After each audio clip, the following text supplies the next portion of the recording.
54 kilometre থেকে 17 kilometre আসছে তাহলে আর 20 বছর পর তো একবারে থাকবে না।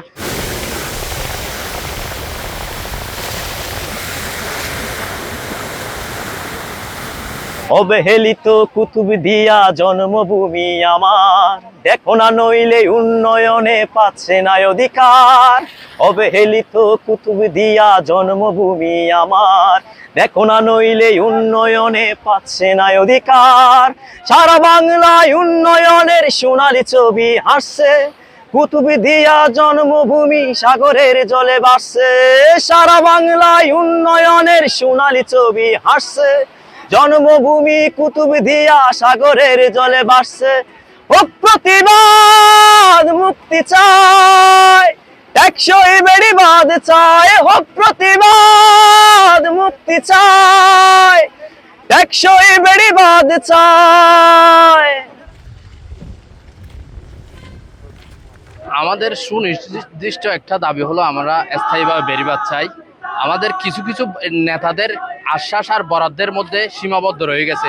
আমাদের এই বরাদ্দটা পুনরায় টাকা দিলেও সেটা অন্য হাতে চলে যাচ্ছে, কিন্তু কি অদৃশ্য কারণে আমরা স্থায়ীভাবে বেড়িবাঁধ পাচ্ছি না। এটা হচ্ছে আমাদের খুব দুঃখজনক একটা বেড়িবাঁধ। এই কারণে আমরা এখানে বসত বাড়ি করতেছি খুব কষ্টের বিনিময়ে। এখানকার মানুষ খুবই কষ্টে আছে, এতটা কষ্টে আছে যে বাংলাদেশের মানুষের চাইতে কুতুবদিয়ার মানুষই সবচেয়ে বেশি কষ্টে।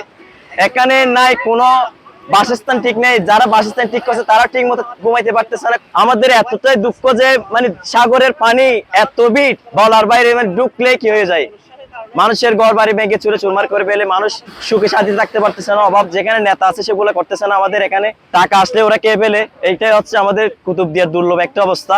আমাদের এতটা বেশি প্রয়োজন যে এই বেড়িবাঁধ কমপক্ষে এখানে 1.5 লক্ষ মানুষের বেড়িবাঁধের খুবই প্রয়োজন।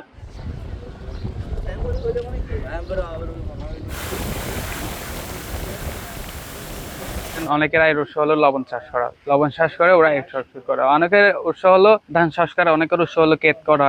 আগে এখানে সব কানে বসবাস ছিল, তো এখানে বসবাস শুদ্ধ কমে গেছে। কেন কমে গেছে? স্থায়ী বেড়িবাঁধ। যেমন আমাদের লক্ষ্য কি কুতুবদিয়া ছেড়ে চলে যাবে, কারণ এখানে স্থায়ী বেড়িবাঁধ। যখন এখানে বর্ষাকাল আসে তখন আমাদের জীবন বাঁচানোর জন্য তো অবশ্যই খরচ, তখন আমাদের থেকে একটু গিয়ে পড়ে যায়, তখন আমরা জীবন বাঁচানোর জন্য কোথায় চলে যাই? কুতুবদিয়া ছেড়ে চলে। যেমন আমি কক্সবাজারে চলে গেছি, কুতুবদিয়া ছেড়ে কক্সবাজারে চলে যাচ্ছে, অনেকে চিরাং চলাচ্ছে, ওরা ওইখানে ছেড়ে চলে যাচ্ছে। যেমন এইভাবে কুতুবদিয়ার মানুষ স্থানান্তরিত হয়ে যাচ্ছে জাস্ট একটা বেড়িবাঁধের কারণে, স্থানীয় বেড়িবাঁধের কারণে। এই দ্বীপটা এক সময় ছিল 54 বর্গ কিলোমিটার, এখন এই দ্বীপটা ভাঙতে এখন আসছে 17 কিলোমিটার। গুম জাগে, কখন জোয়ার ওখানে আসছে, কখন আমরা হারিয়ে যাচ্ছি, কখন আমরা চলে যাচ্ছি, এরকম করে তাহলে মানুষ তো বাঁচার আকুতি নিয়ে অন্য জায়গায় চলে যাচ্ছে। যেন কক্সবাজার কুতুবদিয়া পাড়ায় একমাত্র কুতুবদিয়া নামেই পরিচিতি, বিভিন্ন এলাকাতে চলে যাচ্ছে শুধু একমাত্র বইয়ের কারণে। 54 কিলোমিটার থেকে 17 কিলোমিটার আসছে তাহলে আর 20 বছর পর তো একবারে থাকবে না। তাহলে আমার একটা সুনির্দিষ্ট একটা প্রস্তাবনা, একটা যেন টেকসই বেড়িবাঁধ দেওয়া হয়, আর টেকসই বেড়িবাঁধ দেওয়ার সাথে সাথে একটা যেন দ্বীপের একটা মন্ত্রণায়ন থাকে, তাহলে আমরা বঞ্চিত হব না।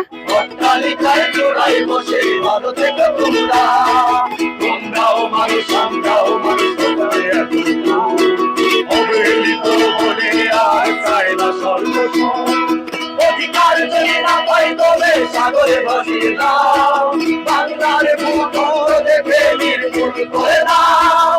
আমার মায়ের চোখের পানি মূল্যকে দিলে, আমার বাবার ভুয়া বাংলায়